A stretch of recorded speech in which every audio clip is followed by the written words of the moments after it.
Our daily Bible reading today comes from Habakkuk chapter 1 through chapter 3. And our daily devotional today here at Carrollton Christian Fellowship comes from the very beginning of Habakkuk chapter 1. With Habakkuk, this is another prophet that we don't know much about. We don't know outside of the book of Habakkuk much about him. What we see within Habakkuk's prophecies is that he was a prophet to Judah, to the southern nation, of the coming destruction that was coming upon them, the Babylonian army, and that this was sometime after the destruction of Nineveh by the Babylonian army. So it is believed that that is when Habakkuk wrote, was sometime within a 25-year period between the fall of Nineveh and the fall of Jerusalem. Now, this would mean that the nation, the northern nation of Israel, had already been carried away into captivity. So Habakkuk wrote at some point in some time after that, and while it was just the southern kingdom and the southern nation of Judah who was left in the land. Verse 1, this tells us that this is a burden. Just like our reading yesterday in Nahum, this was a very heavy burden on the nation of Judah that was coming. And this heavy burden, this was a heavy message that the Lord was delivering through the prophet Habakkuk.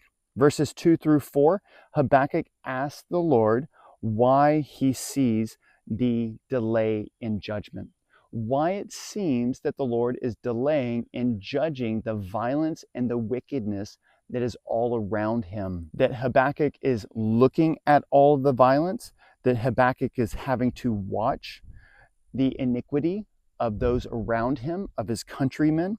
Habakkuk saw trouble and sin everywhere around him.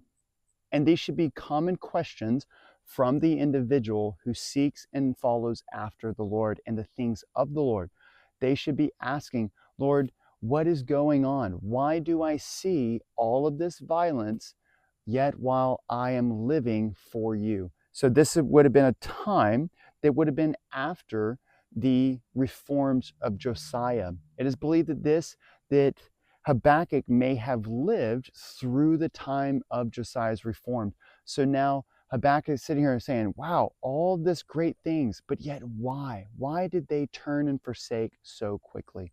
And this is a good thing. This is a good distinction and acknowledgement by the children of the Lord. It means that they recognize that there is a difference between the character and actions and attitude of a godly individual and one who lives for the world and the pleasures of the world, and one who is violent and lustful in everything they seek and desire after. I hope this can be a great encouragement for us today, a great encouragement of what it is that our minds and aspirations should be when we see evil and wickedness all around us.